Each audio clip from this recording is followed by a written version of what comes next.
अब नए संशोधन में रोजगार की गारंटी 100 दिन से बढ़ाकर के 125 दिन किया गया है। साप्ताहिक वेतन यानी साप्ताहिक भुगतान होगा। ऐसा नहीं कि महीनों और वर्षों लग रहे हैं। अब हर सप्ताह लेबर ने काम किया तो साप्ताहिक उसे भुगतान होगा, और देरी होगी तो इसका मुआवजा भी देना होगा, यानी उसके लिए अतिरिक्त तो उसको ब्याज देना होगा। समय पर काम नहीं मिलने पर बेरोजगारी भत्ता अब कानूनी अधिकार हो गया है। यानी अगर कोई व्यक्ति कहता साहब मुझे काम चाहिए और काम नहीं दे रही है ग्राम पंचायत, तो उसके बदले में उसको भत्ता की गारंटी होगी।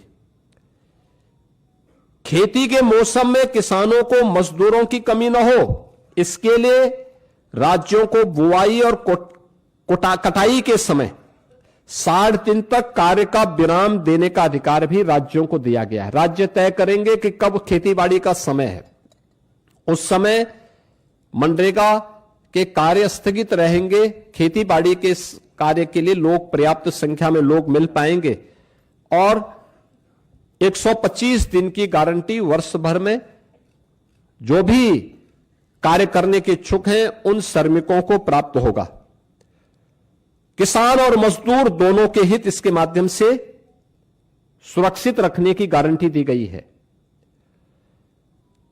खोदने और भरने वाली कामों पर विराम होने से स्वाभाविक रूप से जिनके हित प्रभावित हो रहे हैं वो चिल्ला रहे हैं, क्योंकि वो गड्ढा खोदते थे फिर उसको पाटते थे।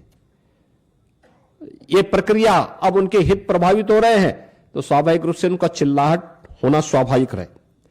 अब इसमें 4 श्रेणियां दी गई हैं जिसका निर्धारण ग्राम पंचायत स्वयं तय करेगी। एक, मनरेगा का उपयोग जो पहले होता था वह कोई अस्थाई पर संपत्ति आप नहीं बना सकते थे, लेकिन अब विकसित भारत जी राम जी के माध्यम से हम अस्थाई संपत्ति का निर्माण कर सकते हैं, और उसके लिए 4 प्रकार के प्रायोरिटीज तय की गई, प्राथमिकताएं जो तय की गई, श्रेणियां। एक, जल संरक्षण के लिए आप देख रहे होंगे ग्रामीण क्षेत्र में या शहरी क्षेत्र में अक्सर आप देखते हैं ग्रामीण क्षेत्र में बहुत सारे ब्लॉक को हमें वहां पर डार्क जोन के रूप में घोषित करना होता है। पानी की मात्रा बहुत नीचे जा चुकी होती है, कोई वहां पे अस्थायी व्यवस्था नहीं बन पाती है। आप इस योजना के माध्यम से जो मनरेगा में व्यवस्था नहीं थी, विकसित भारत जी राम जी के माध्यम से गारंटी दी गई है कि वह इसके माध्यम से जल संरक्षण की अस्थायी व्यवस्था क्रिएट कर सकते हैं, यानी रेन वाटर हार्वेस्टिंग की व्यवस्था, चेक डैम की व्यवस्था और उससे जुड़ी हुई अन्य सुविधाओं की को वहां पे गांव में वो क्रिएट कर सकता है। ग्रामीण बुनियादी इंफ्रास्ट्रक्चर के माध्यम से वह इन चीजों को वहां पे विकसित कर सकता है, सड़क, नाली, इन सब का विकास कर सकता है। आजीविका संबंधी इंफ्रास्ट्रक्चर को भी इसके माध्यम से क्रिएट कर सकता है, खेल का मैदान बना सकता है, ओपन जिम का निर्माण कर सकता है।